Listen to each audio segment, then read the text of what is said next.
YouTube, this is the Dbtgamer Show, episode 163. Now, a few months back, I reviewed Sin and Punishment and Sisters of the Earth for the Nintendo 64, and it was a very good, fast-paced rail shooter. Also, it was very, very hard. Now the time has come to review a sequel. Sin and Punishment, Sisters of the Skies, for the Nintendo Wii. So, let's get started.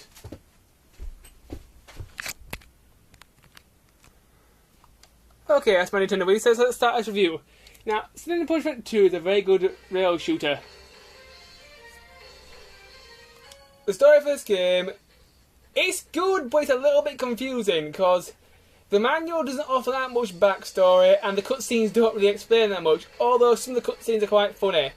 One of my favourite cutscenes is the one where Kachi falls onto this giant spike, just gets up and says, "Good as new. You just had a giant spike inside you, woman. You might want to sit down for a while. Possibly." Nah, just take it. So the story's good, although it can be a little bit confusing because there's no backstory. Although rail shooters don't really need a story as far as I'm concerned. Graphics of this game. The graphics of this game are also very good. It's insane how much there's on screen at once, and there's barely any slowdown at all. The multiplayer game, it's okay. It's better than the N64's multiplayer. In the N64, one person could control the pointer and one person could control dodging.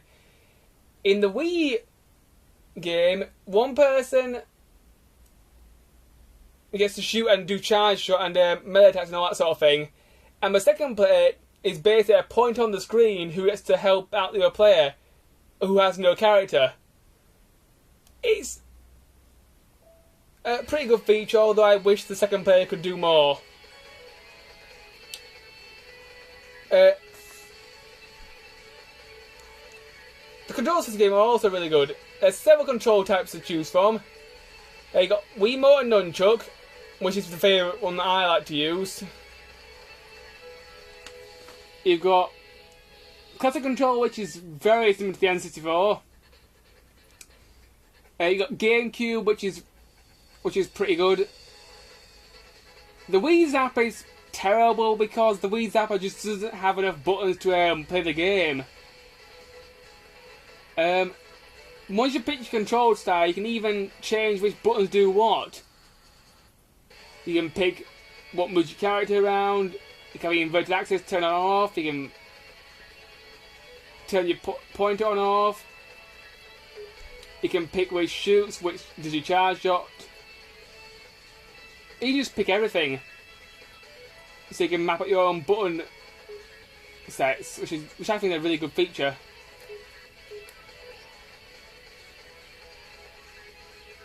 That's one of the features that in this game makes controls really easy to learn. The music for this game is also very good. It's very catchy, and it's got sort of an adrenaline rush to it. It keeps you motivated whilst you're playing the game, because some of the stages are quite difficult. The gameplay of this game is very good. It's a rail shooter, and it's also very hard. It's not as hard as the N64 version, I feel, but it is still a pretty good rail shooter. The reason why I don't think this game is as hard because you've got unlimited continues this time, and you've also got the charge shot, which helps take out several enemies in one go. This is a load of a game, and I'll show some gameplay.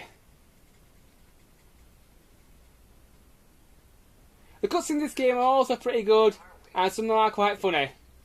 But I'm going to skip them because I don't want to ruin the story for anyone who hasn't played the game yet. Good stuff about this game. The story is good, although it's kind of confusing. Cutscenes are good. The gameplay is excellent. It's very fast paced and very, very difficult. There are 8 levels in all. Quite a lot of the levels are very, very long, and most of them are endurance tests. The first stage, which is stage 0, is kind of a tutorial stage, and it's a very good stage. It helps you to get used to controls and use all the things you're doing in the game.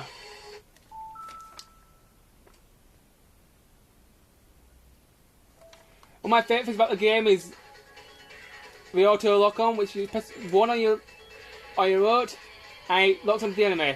You press 1 to disengage it for my control style. And the other thing I really like is the katana Issa rips out when he needs to do melee attacks. Very powerful. But if you want some real power, you can unleash the charge shot. Catch! Kachi has a different charge shot to Issa. Her charge shot is a multiple lock-on shot, which is pretty useful if you want to take out several enemies at once, but personally I prefer Issa's because Issa's doesn't take as long to charge up. Kachi's can also release several shots on a boss at once, but I still prefer Issa's because it just doesn't take as long to charge up.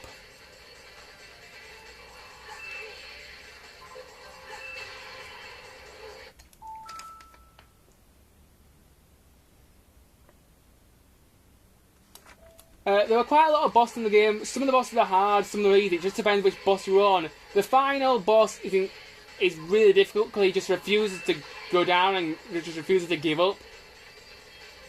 And he just, all in all, really annoying. He just basically throws the kitchen sink at you. And some of his attacks can be really devastating.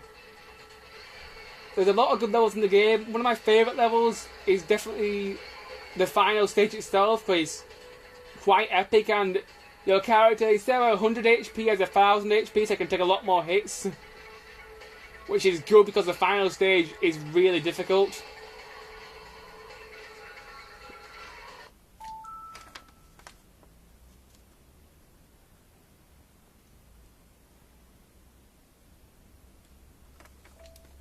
And the thing that's really good about this game is the fact that you now have unlimited continues, which is really good because in the N64 game, it was really difficult because you only had a certain amount of continues and it was rather difficult to beat the game in one go. But with infinite continues, you have no need to worry. Although, if you do use continue, you will lose all your points. The score on multiplayer in this game is insane. It can go up to times 16. That's in the top right hand corner. At the moment, it's set to 4.5.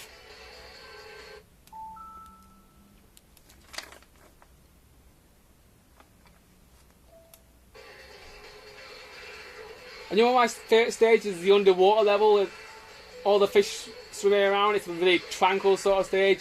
This stage is a bit creepy, I think. It's got all these ghosts in it. And all these zombies and stuff. It's with a nice stage. The boss at the end of the stage is really annoying. This giant woman with this stick who keeps saying, "My blood is on fire!" And she shoots fireballs at you and throws rocks at you. She's really annoying.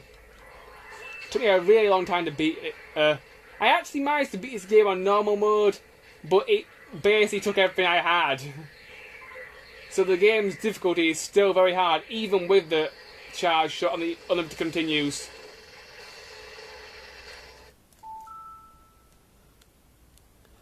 And that's basically all I have to say about the game, YouTube. I'm just going to show off a bit of a boss fight, then I'll go to my complaints.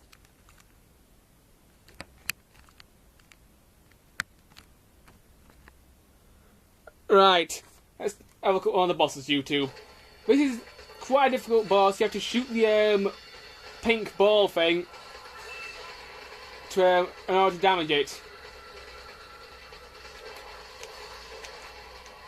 And the thing I like about this game is the dodging mechanics. You can do barrel rolls and backflips pretty much whenever you want. And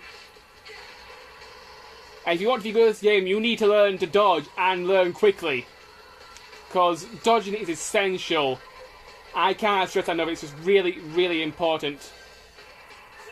If you don't dodge, you will die very easily and very quickly. You can also jump in the game by pressing the C button to my control map. Flying is very useful. So better than being on the floor all the time, either to evade enemies.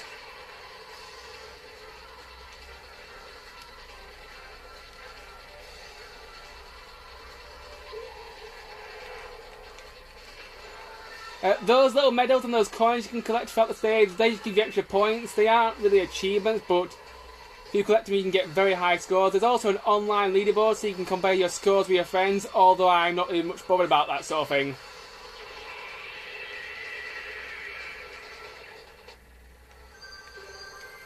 Throughout the level there's certain power-ups which will help you out, like life pickups and that sort of thing. Anyway, YouTube, I've shown off a bit of a stage, I've shown off a boss, and that's basically all I need to show. So now let's go to my complaints.